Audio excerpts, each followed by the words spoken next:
Iran শেষ পর্যন্ত খুব অল্প সময়ে তাদের নতুন সুপ্রিম লিডার বেছে নিল।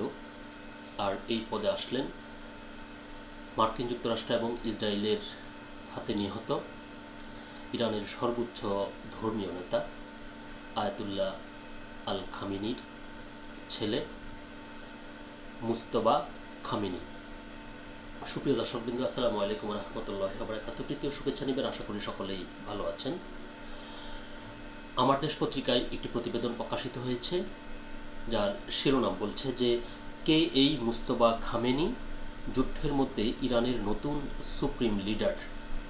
খবরটি বিস্তারিত বলছে যে ইসরায়েল ও যুক্তরাষ্ট্রের যৌথ হামলায় নিহত সর্বোচ্চ ধর্মীয় নেতা আয়াতুল্লাহ আল খামেনির ছেলে মুজতবা হুসেইন খামেনি ইরানের পরবর্তী সর্বোচ্চ নেতা হিসেবে নির্বাচিত হয়েছেন।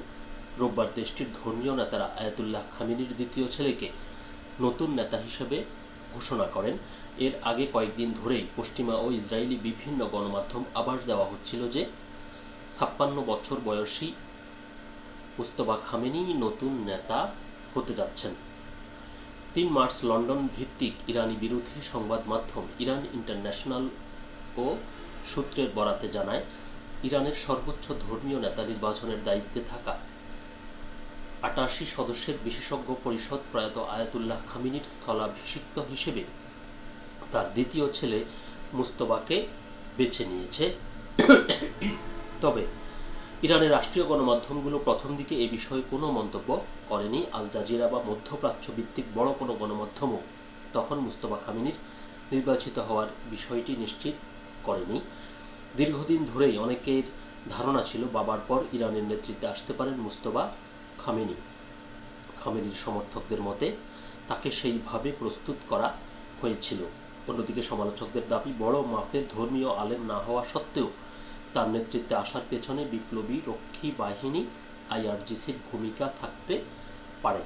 ইরানের প্রভাবশালী এই বাহিনীর মধ্যে মুজতবার যথেষ্ট গ্রহণযোগ্যতা রয়েছে। মুজতবা বেশিরভাগ সময়ই জনসম্মুখের বাইরে থেকেছেন। তিনি কখনো কোনো সরকারি দায়িত্বে ছিলেন না এবং খুব কমই প্রকাশ্যে বক্তৃতা দিয়েছেন। তবে ইরানের জটিল ধর্মতান্ত্রিক ক্ষমতা কাঠামোর ভেতরে তার প্রভাব বিস্তৃত বলে মনে করা হয়।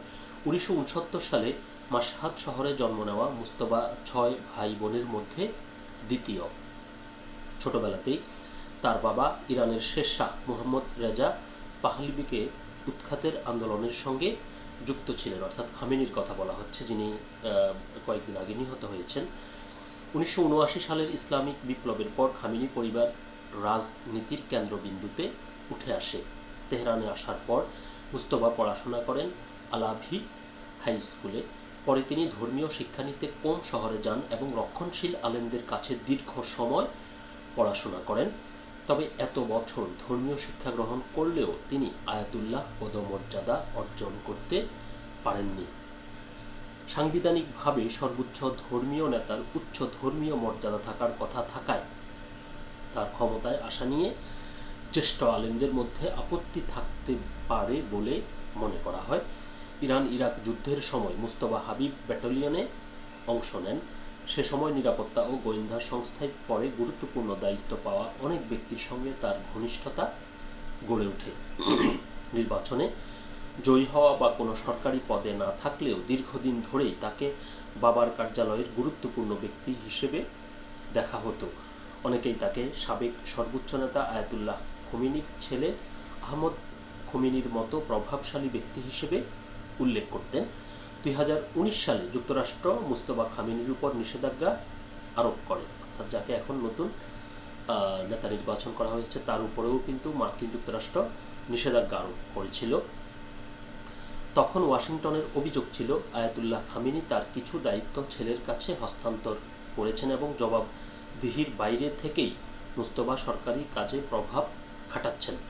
ইরানের সংস্কারপন্থী রাজনীতিক ও বিদেশি কয়েকটি সরকারও তার বিরুদ্ধে নির্বাচন প্রক্রিয়ায় প্রভাব বিস্তার এবং নিরাপত্তা বাহিনীর দমন পীড়নে সমর্থন দেওয়ার অভিযোগ তুলেছে। তবে ইরানি কর্তৃপক্ষ এসব অভিযোগ অস্বীকার করে আসছে। যুক্তরাষ্ট্রভিত্তিক সংবাদ মাধ্যম ব্লুমবার্গের প্রতিবেদনে বলা হয়, পশ্চিমা বিভিন্ন দেশে বেনামে মুজতবা খামেনির বড় ধরনের বিনিয়োগ থাকতে পারে। যদিও তার সম্পদের সঠিক পরিমাণ নিশ্চিতভাবে জানা যায়নি।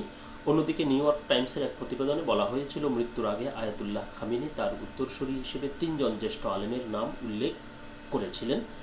সেখানে মুস্তফার নাম ছিল না।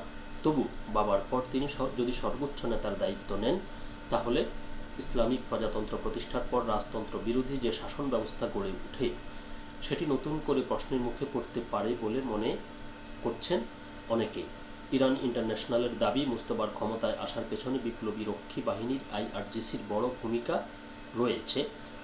তাদের মতে এই বাহিনী নেতা নির্বাচনের দায়িত্বে থাকা আলেমদের উপর মুস্তফাকে বেছে নিতে চাপ সৃষ্টি করেছিল।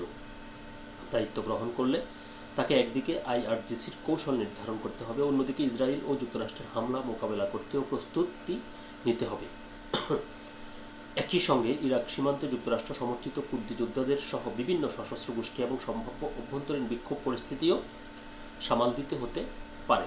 এছাড়া দীর্ঘদিনের পশ্চিমা নিষেধাজ্ঞায় দুর্বল হয়ে পড়া দেশের অর্থনীতির উন্নয়নেও বিশেষ গুরুত্ব দিতে হবে তাকে।